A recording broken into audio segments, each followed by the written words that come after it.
I have a question. Oh, So it's like coming up through high school when we were younger. It's like it seemed like if you get drafted or go into the farm system, that could be a better route to the MLB versus like going to college. Has that shifted a lot due to the NIL stuff going on in college baseball? You know what? And is that a good question? Yeah, I think scouts were real fearful of, hey, we want to give this guy, $800,000 in the third round, but he's going to get pushed to college. And I think there's been examples people can point to, like, hey, they bought this guy out of the draft. I think there's probably more of that with returning players, like a sophomore or a junior that could have left college X and gone to the draft. Maybe he's more inclined to come back because he's already ingrained in the community. He's getting this NIL set up. But I think it's like anything. It's case by case. I don't think it was as rampant as maybe scouts feared of, man, I'll put all this work in on this guy. I know he's the guy I want. I go to the front office, but when we call him on draft day, he's like, nah, I'm good. I'm getting six figures from a college. Yeah. So it skewed it a little bit, I think, but So my follow-up, is that where some collaborative efforts on bringing college baseball or the NCAA into like the MLB in some sort of a way? I think if anything, an understanding instead of both sides wondering what's going on. And hey, I always kind of kept my distance because I've just kind of been I've lived my life in the clubhouse. I mean, that's my family away from my family. Yeah. But there's probably already been some continuity between college coaches and pro teams, but might as well open up the avenues and everybody have a full understanding of how it works and what goes on so that people can make the best decisions without, looking back on it with regret. Yeah. So I feel there's a lot more nuance as a high school player coming out. Yeah.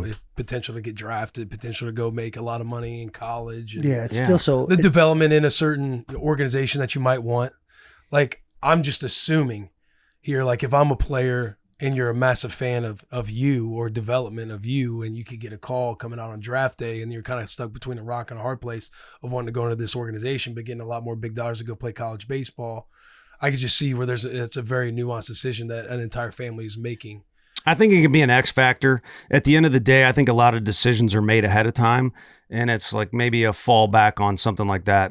It makes me it confirms that's what I want to do, or just gives more conviction to the decision. Yeah. But I think a lot of these guys, man, it's in their DNA what they want to do ahead of time, and then you've got the first round is unique. It's if they're making you their number one.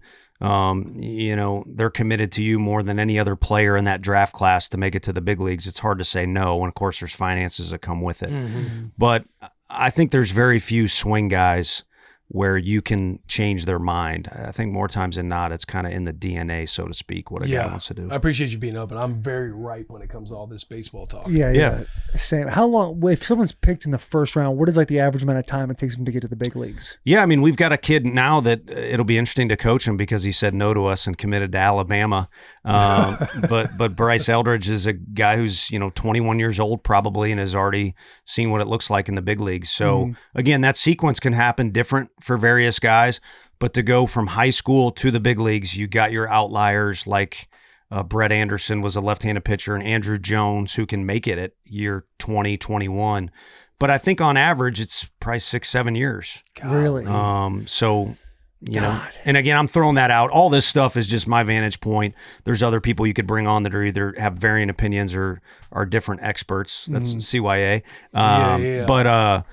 But yeah, I think in general, you're looking at a long march into the big leagues, but there's reasons why clubs can show kids it's an advantage to get into the organization and start your pro career. And then there's also college coaches that can say, look, if you're playing in the SEC, you're actually speeding up the process to make it to the big leagues because you're learning how to handle media and, compete at a high level, deal with fans, knowing what you got on your Instagram and yelling at you. And then you've seen it too. There's proof in the pudding with guys who almost go straight from our league to the big leagues, whether it's Skeens or Christian Moore, guys like that. What do you think what will you miss most about coaching college baseball? I think just from seeing this weekend with a college football Saturday, just the youthfulness, the youthful energy.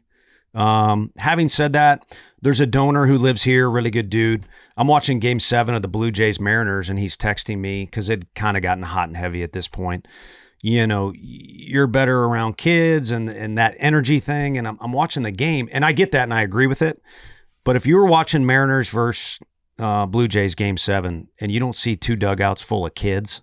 And again, you guys have experienced it in pro sports. Like, it's recess. You're wearing a damn uniform and still playing, still having fun. Yeah. You're behaving as if you were a kid, and you're playing a kid's game. And then when you take the uniform off, your life is different because you're an adult or you have a family. But I think that's the essence of the fun moments of sports, is you get to see guys being in that character of being a kid, but you're seeing it at the highest level athlete. Yeah, especially when you're in the playoffs. Why does MLB have 162 games? Why do we do that? Gotta get that money. Making a lot of money. Very Making a lot of money coming. Yeah. That's Very so ripe in many this world, but games. just so many games. How many games are in college baseball? 56 regular season. Okay. And then, of course, you start the postseason with the conference tournament and all that. So you can end up playing about 70 games if you have a successful year, maybe a little bit more. Earlier in the pod, you're talking about you starting off slow and then getting real hot towards the end. Then this past year, starting real hot and then kind of being okay towards the end. How is it as a coach, manager, like motivating guys when you have that many games? Because football, it's like every game kind of counts. If you lose one, it's like, guys, if we lose one more, like we're in a bad spot making the playoffs. With you guys, it's like you drop 3 or 4, it's like, hey, who cares? Right. Yeah. Well, the biggest thing is, and that was something people cautioned against me, a distaste for losing can really hurt you because even a good season, you'd lose 60 games.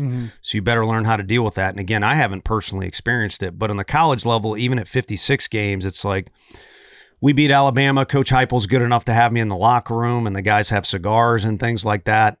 You got a game the next day. So you really can't do that in baseball. And then when you lose, after a loss of you prepared all week and it comes down to the last play, I can only imagine how down of a feeling that is as a coaching staff. Next morning, see in the office at 6 a.m., breakdown video. I'm sure Coach Eckler would just sleep there. You can't do that. It's go home, get a good night's sleep. When you take, the old one kind of mental deal is when you take your jersey off, the game is over in baseball. Some guys will roll with that. So yeah, it's a lot bigger sample size, and you got to learn to roll with the punches a little bit more, and you can't get as hyped up as you do running out of the tunnel. Dude, it is so fucking cool that you were the first manager to kind of make this crack into going from college to the MLB. When you are in your reflective stages, your reflective state, like what are some moments you look back on that you're proud of, that you persevered and stayed the course, knowing that you are now in this spot? It's fucking awesome, bro. Especially if you go on, win World Series and like the level of humility you've had, you're like, yeah, we'll see if it works out and all that. It's like, we all know the competitor in you is like, you're going to crush this, but it's like, you're the guinea pig and you're kind of figuring out like, is this going to work? Because if this works out for you, you're opening up a door to every college baseball coach. And it's like, it's a sick opportunity that you're being able to pave the way and be different than everybody else. No, that's a source of energy too, that other people might be able to do something that they normally wouldn't. And it's not going to be me. It's going to be just the general concept. And I think there's starting to be an understanding of, I didn't ride all the buses in the minor leagues, or I didn't have the talent to make it to the big leagues. And I'm speaking on all college coaches. But the time these guys have to invest in recruiting and learn how to deal with people and watch games. I mean, you watch 5 or 6 games on any given day in the summer through recruiting. So you're around baseball as much as anybody. So if there's a little bit stronger of a bridge there, that would be pretty awesome to be a part of. But, reflecting on what I persevered through as a player, speaking of crying, at Missouri, there's a couple times where I was just like, I'm working my ass off and I'm not getting rewarded the way that I should. Is this worth it? And there were a couple days where I was just going to quit as a player. And I didn't, see it working out like this, but if I would have quit as a player, it wouldn't have worked out as a coach. And then too, as a coach, it's kind of like being an insurance salesman, recruiting. I've heard no so many damn times. I think, again, you only see the successes, so maybe people think it's different. But even at Tennessee, you hear no all the time. And it's negative feedback, and it can beat you up. So to keep pushing through it is pretty huge. But, yeah, it would take me a while to reflect on the whole career. There's a lot of ups and downs, strikes and gutters, as the Big Lebowski says. But, it's been awesome to be a part of some of the teams I've been around. And ultimately, it starts with players. So, again, I think the concept started of maybe a college coach involved, but it started with them having an interest in our players. And then 2, I've gotten credit for being around guys like Kyle Gibson's a Major League All-Star guy I coached. we could go pick somebody up off the street. They could have coached that guy. He was just fortunate enough to get a yes from him in recruiting, you know. And Max Scherzer is Max Scherzer. But every time I address a team, I can bring him up because everybody knows him and I'm friends with him and I coached him. And you can almost kind of take credit for some of the things he's done. But you've seen that guy pitch. I mean, he is the definition of creating your own future.